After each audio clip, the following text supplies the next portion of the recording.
오늘 복음서의 말씀은 우리에게 회개를 당부하십니다. 회개하여라. 하늘나라가 가까이 왔다. 어떤 흑인 목사가 있었습니다. 한 번은 그의 교회에서 장례식을 치른다는 발표가 있었습니다. 그런데 막상 죽은 사람의 이름은 밝히지 않았습니다. 사람들이 장례식에 참석을 했습니다. 엄숙하게 설교단 앞에는 관이 놓여 있었고 그 앞에는 애도하는 꽃들이 함께 놓여 있었습니다. 목사님은 장례식을 집례를 합니다. 이 사람은 평소에 이런 죄를 지었고 또 저런 죄도 지었습니다. 말 못할 죄인입니다. 이렇게 설교를 하시는 겁니다.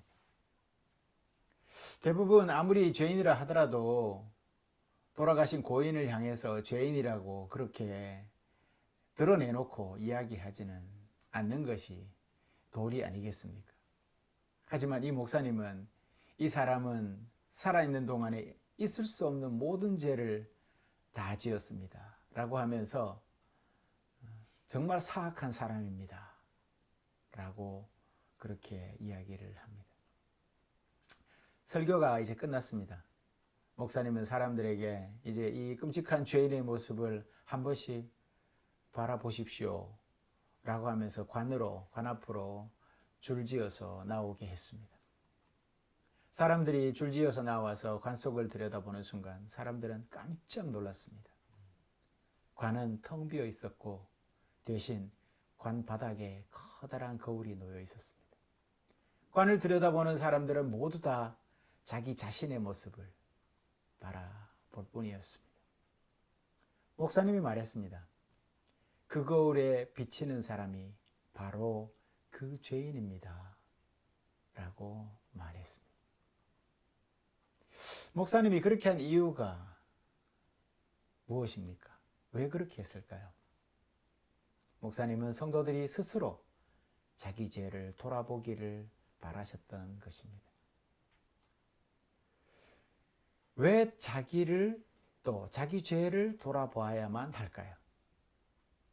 바로 회개로 이끌기 위해서 그렇습니다. 이 세상 어떤 동물도 자신을 성찰하는 동물은 없습니다. 사자가 어저께 내가 노루 한 마리를 잡아먹었지. 참 마음이 아프다. 이렇게 성찰하는, 그래서 다음에는 풀이라도 뜯어 먹어야지. 이런 사자는 없습니다. 어저께 주인 말을 잘 못 들었어. 그래서 참 주인을 기분 나쁘게 했네라는 강아지는 없다라는 겁니다. 성찰은 유일하게 사람만이 할 수 있습니다. 오늘 세례 요한은 주님의 길을 준비하기 위해서 광야에서 회개를 외칩니다. 회개는 하나님과의 관계를 의미합니다. 오늘 바리새파 사람들과 사두개파 사람들은 스스로를 거룩하다고 여기는 사람들이었습니다. 나는 거룩한 사람이야. 우월주의에 빠져 있다고 할 수 있을까요? 교만합니다. 그러다 보니 자기 내면은 회칠한 무덤처럼 새까맣지만 겉모습은 깨끗하게 보이려고 아주 애를 씁니다.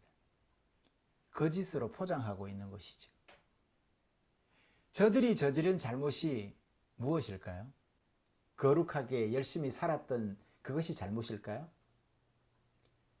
바로 저들이 잘못한 것은 하나님을 독차지하려고 다른 사람들을 하나님 앞으로 다가오지 못하게 한 죄가 있다는 것입니다.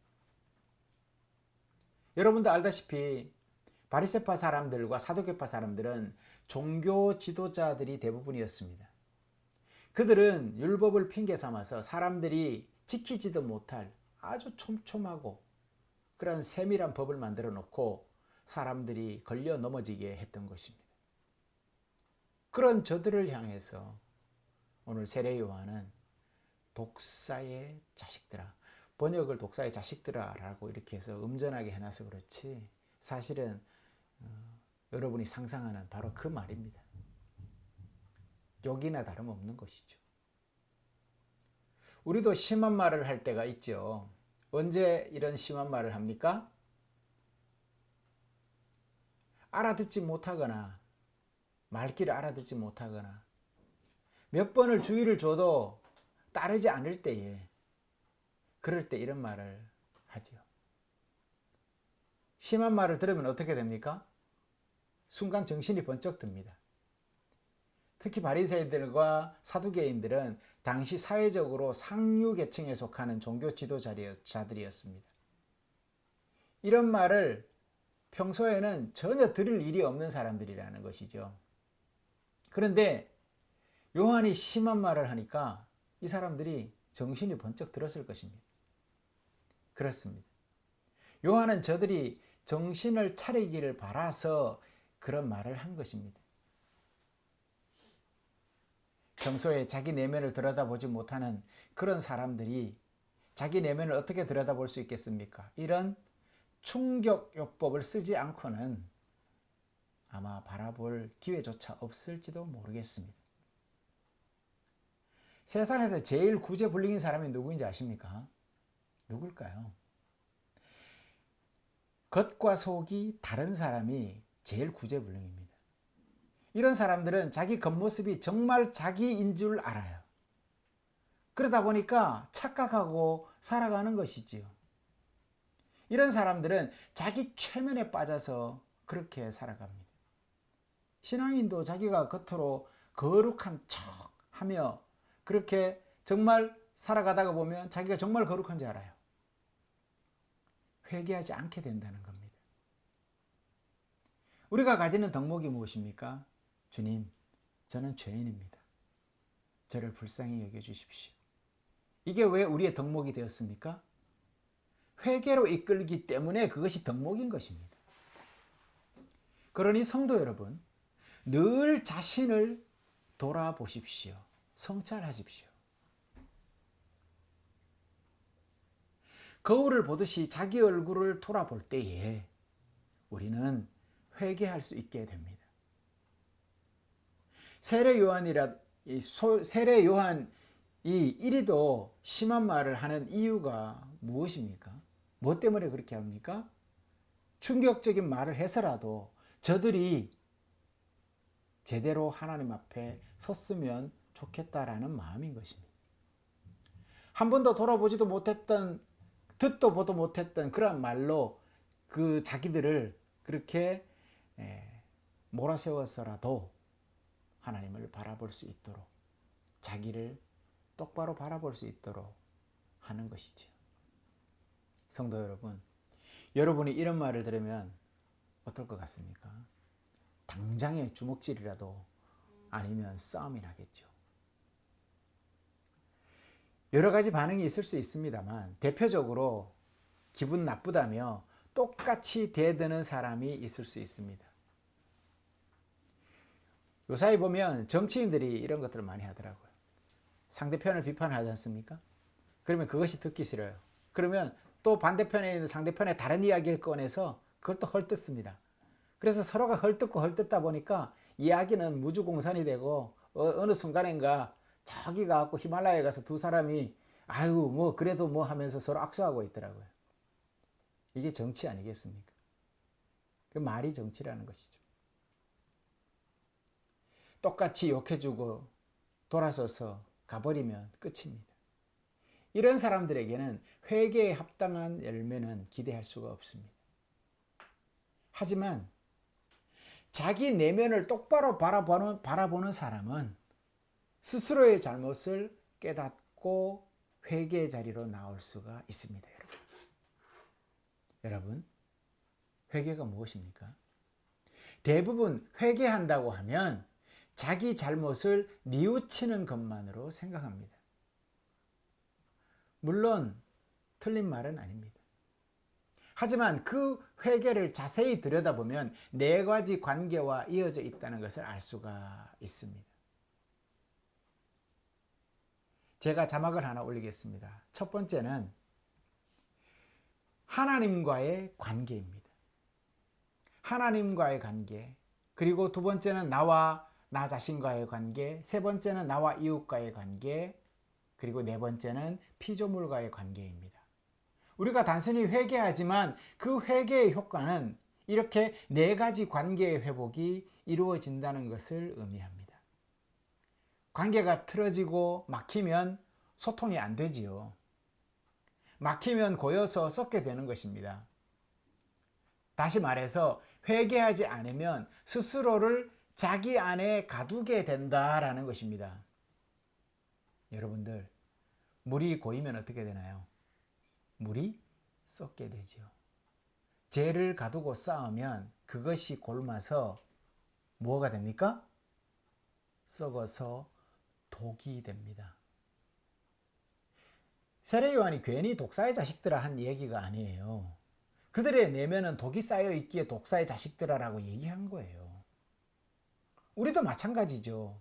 우리 내면에 쌓여진 그 죄들, 때로는 우리는 정신적으로 봐서도 보면 마음속에 어떤 스트레스라는 것을 계속 쌓지 않습니까?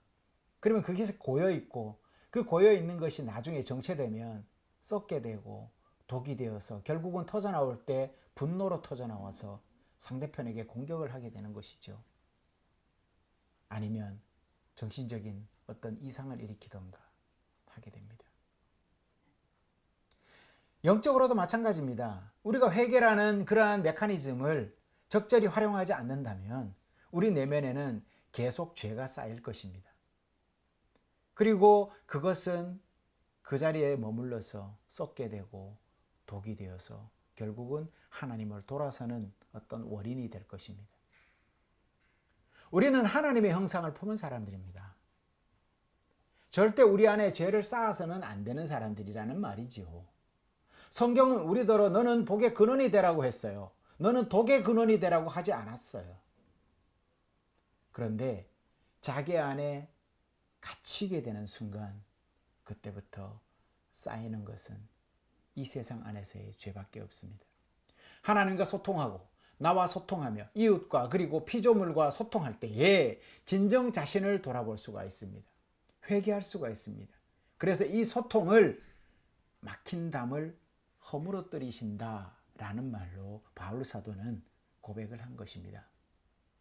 그럼 좀 더 자세히 이 네 가지 회개의 방향에 대해서 한번 살펴보도록 하겠습니다. 대림절 주님을 기다리는 우리 마음이 어떻게 준비되어야 하는지를 우리가 이 말씀을 통해서 살펴보도록 하겠습니다. 제가 자막을 올립니다. 첫 번째 회개는 하나님께로 방향을 돌리는 것입니다.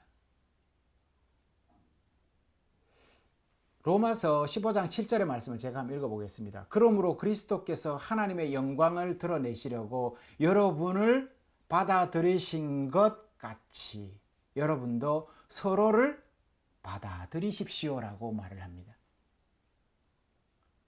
사도 바울은 창조된 피조물의 존재 목적을 이야기해 주고 있습니다. 피조물이 왜 존재하는가? 그 목적이 바로 이것이라는 것이죠.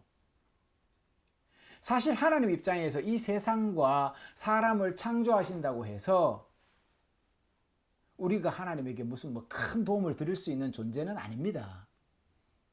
하나님, 제가 하나님을 도와드릴게요. 그런 존재감이라도 되겠습니까? 다만 하나님은 스스로가 충만하신 분이에요. 넘치시는 분이에요. 그래서 그것을 당신은 당신 의지대로 나누시려고 하셨던 것뿐이에요. 우리를 창조하신 목적이시죠. 그러니까 우리는 그분의 피조물로서 하나님을 찬양하고 또 그분께 영광을 돌리는 것이 우리의 목적이 되는 것이죠. 하나님이 창조를 하셨을 때 내가 인간을 창조해서 이렇게 저렇게 활용해야지, 부려먹어야지 라고 창조하시지 않았다라는 거예요. 당신이 선한 뜻, 넘치시는 분이시기에 당신의 선한 뜻으로 우리를 창조하신 거예요. 그러니 우리는 유일하게 그분께 영광을 돌리는 것이 찬양하는 것이 유일한 목적이다라는 것이죠. 그래서 우리로 하여금 소망을 가지게 하시려고 한 것입니다.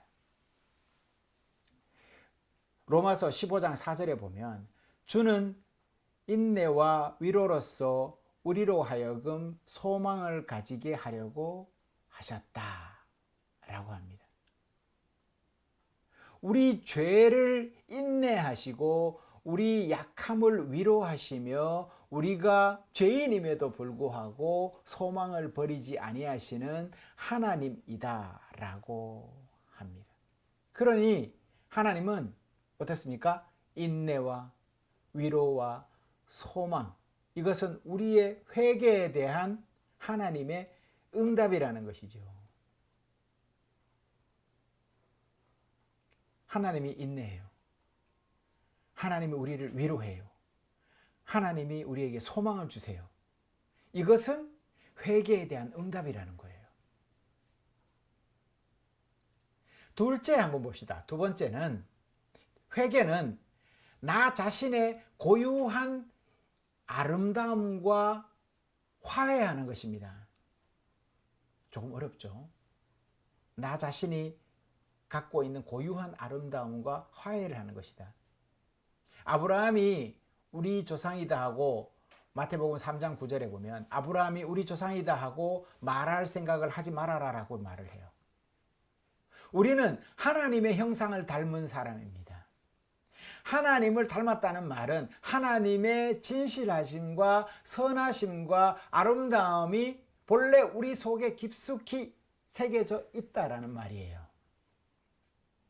그런데 우리는 자신을 남과 비교하거나 또 익숙해진 어떤 죄와 어둠에 빠져서는 자기 자신을 있는 모습 그대로를 잘 인정하지를 않습니다. 그렇죠? 자신을 자신으로 받아들이기보다가 인종이나 국적이나 족보나 가문이죠. 연줄이나 인맥이나 소속이나 직분, 이런 온갖 타이틀을 뒤에 숨어서 그것을 자기인 줄 알고 살아간다는 것이죠. 오늘 바리새인들이 그런 사람들이에요. 그럴수록 진정한 자기와 멀어지게 됩니다. 가짜 자기를 진짜 자기로 착각하고 살아가니까 그렇습니다. 마태복음 3장 11절에 이렇게 기록이 되어 있습니다. 그는 너희에게 성령과 불로 세례를 주실 것이다. 우리는 물과 성령과 불로 새로워진 존재들이죠. 그래서 우리는 우리와 함께 하시는 말씀과 예배를 통해서 나날이 새로워지는 은총을 입고 살아가게 되는 것입니다. 이것이 바로 어떤 신분이나 타이틀이나 연줄보다가 더 강력한 진실한 우리의 정체성 아니겠습니까? 물질과 숫자라는 세상 잣대에 스스로 매몰되지 마십시오. 그런 자신의 아름다움을 인정하고 사랑하는 것이, 하나님의 자녀라는 그 정체성을 인정하는 것이 오늘 우리가 초대받은 바로 그 회개의 자리라는 것입니다. 여러분, 세상 살면서 하나님을 바라본다라는 것이, 여러분 솔직한 마음으로 한번 생각해 보십시오. 그게 쉬운 일입니까? 세상이 가장 먼저 보이고 그 다음에 하나님이 보이면 다행인데 그것도 안 보이고, 그렇지 않습니까? 그런데 우리의 정체성 자체가 아름다움을 품고 태어난 이들이라는 것입니다. 그것을 회복하는 것입니다. 하나님의 피조물의 형상을 그대로 회복하는 것이 우리의 목적이다라는 것입니다. 그것이 회개라는 것입니다. 회개라는 말이 돌이키는 거잖아요. 그렇죠? 그래서 우리의 본성으로 되돌아가는 것입니다. 다시 말해서 하나님 안에서 성령을 품은 이로써 나답게 살아가는 것이 뭐라고요? 회개다라는 말입니다. 세 번째는 회개는 이웃과의 관계를 회복하는 것입니다. 로마서 15장 7절에 이렇게 기록되어 있습니다. 그리스도께서 하나님의 영광을 드러내시려고 여러분을 받아들이신 것 같이 여러분도 서로를 받아들이십시오. 기꺼이 받아들이는 겁니다. 이는 우리에게만 요구되는 무리한 강요가 아닙니다. 우리가 먼저 예수님께 기꺼이 받아들여진 존재라는 사실을 안다면 기꺼이 형제를 받아들여야지요. 사실 다르다라는 말은 장벽을 넘어서는 것이죠. 이 일이 쉽지만은 않아요. 인간적 노력만으로는 참 어려운 일입니다. 초기에 다문화인들이 우리나라에 처음 들어왔을 때 정착하는데 굉장히 많은 어려움을 겪었습니다. 그리고 낙인도 많이 받았습니다. 지금은 많이 개선이 되었죠. 그럼에도 불구하고 여전히 그들을 홀대하고 또 하나의 도구로 생각하며 부려먹는 존재로 여기는 사람들이 여전히 있다는 것은 우리의 마음을 아프게 합니다. 그런데 이는 주님께서 우리의 편협한 자기중심성 또 주관적 잣대 이것을 조금만 힘을 빼주면 우리가 그들을 받아들일 수 있습니다. 사람 사이 회개는 그래서 주님 은총의 협력이 매우 중요합니다. 혼자서 하려고 하기보다가 주님과 함께 할 때 이런 것들이 가능한 것이죠. 한 마음과 한 입으로 하나님 곧 우리 주 예수 그리스도의 아버지께 영광을 돌리게 해주시기를 빕니다 라고 로마서 15장 6절에 이렇게 말씀을 합니다. 이웃과의 화해는 그저 인간적으로 편하고 좋자고 또 똑같아지자고 서로 이득이 되자고 그렇게 방향을 바꾸는 것이 아닙니다. 이웃과 하나 되는 것은 무엇입니까? 바로 회개의 자리로 이끌기 때문에 그들과 하나 되어야 한다는 것입니다. 저마다 다름에도 불구하고 함께 하나님을 향해서 한 마음 한 목소리로 찬양을 드리기 위해서 그렇습니다. 마지막으로 회개는 자연을 비롯한 모든 피조물에 대해서 존중하기 위해서 회복해야 합니다. 최근 우리는 자연과 피조물의 울부짖음을 눈에 띄게 경험합니다. 주님을 아는 지식이 이사야서 11장 9절에 주님을 아는 지식이 이 땅에 가득하기 때문이다 라고 합니다. 이사야는 창조된 만물의 가장 조화롭고 아름다운 상태를 노래합니다. 동물들조차도 서로 해치지 않고 함께 평화로이 공존하는 모습은 곧 메시아 시대 하늘나라의 모습과 같습니다. 이처럼 모든 존재가 주님을 알게 되면 더 이상 폭력도 눈물도 없을 것입니다. 인간의 탐욕이 낳은 기후변화, 그에 기인한 자연재해, 무너져가는 생태계와 지구의 몸살, 어제 오늘의 일이 아니죠. 소수 인간의 편리와 이익에 집중할수록 하나님께 창조하신 그러한 만물은 병들어가게 되어 있습니다. 그리고 그 결과는 우리 미래 세대가 고스란히 그 짐을 떠안게 될 것입니다. 파멸로 청산해야 할지도 모르는 무서운 빚을 그들에게 떠안기는 것입니다. 그러니 성도 여러분은 회개에 알맞은 열매를 맺으라라고 오늘 우리에게 말씀하고 있습니다. 그 음성을 들으십시오.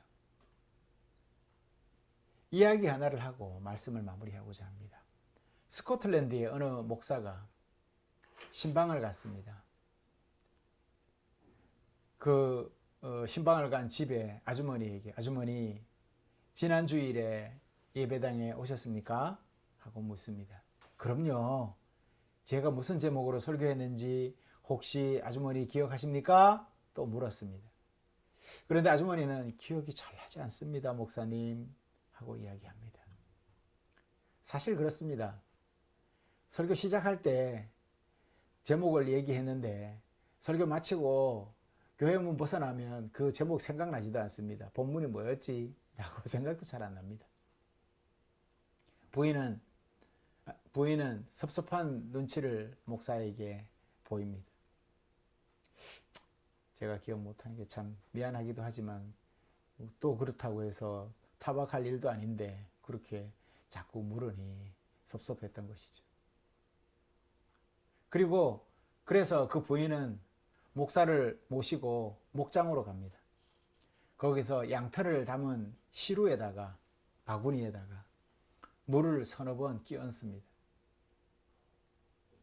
이것이 무슨 뜻인지 아시겠습니까, 목사님?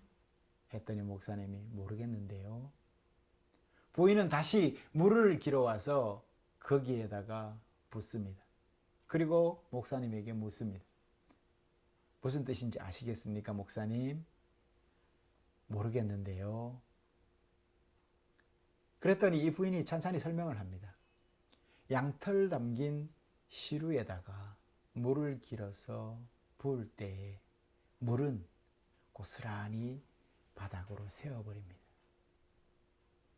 하지만 그 속에 있는 양털은 깨끗하게 휘어진다는 사실입니다. 그렇습니다. 여러분, 대림 시기가 바로 그런 시기입니다. 대림의 촛불이 우리가 자색으로부터 점점 옅어져서 마지막에 하얗게 변해가는, 이것은 우리의 죄가 점점 회개를 통하여서 옅어져서 주님이 오시는 그날 완전히 양털같이 희게 된다라는 의미를 담고 있습니다. 그리 주님 오시는 날에 양털과 같이 여러분 모두가 희게 될 것입니다. 여러분, 회개의 부름에 오늘 초대에 여러분들 응답하시기 바랍니다. 물론 신앙인이 말씀으로 회개를 반복한다고 해서 겉으로 어떤 변화가 생기지는 않습니다. 그냥 그저 양털일 뿐입니다. 하지만 우리의 영이 점점 깨끗하게 하나님의 막가진 그러한 모습이 된다는 것입니다. 우리 내면은 그분으로 가득 차서 깨끗하게 될 것이 분명합니다. 대림 둘째 주일 우리에게 주시는 말씀은 세례 요한의 목소리를 빌어 보다 강하게 우리에게 회개를 촉구하고 있습니다. 독사의 자식들아, 회개하여라 라고 합니다. 인간이 지닌 네 가지 관계성이 오늘 말씀의 주제였습니다. 하나님과의 관계, 나 자신과의 관계, 이웃과의 관계, 모든 피조물과의 관계를 돌아보고 성찰하고 각자 돌이켜 나아갈 방향을 찾으라는 그 부르심인 것입니다. 그런데 방향을 바꾸어 돌아서는 진정한 회개에는 반드시 열매가 맺히기에 마련입니다.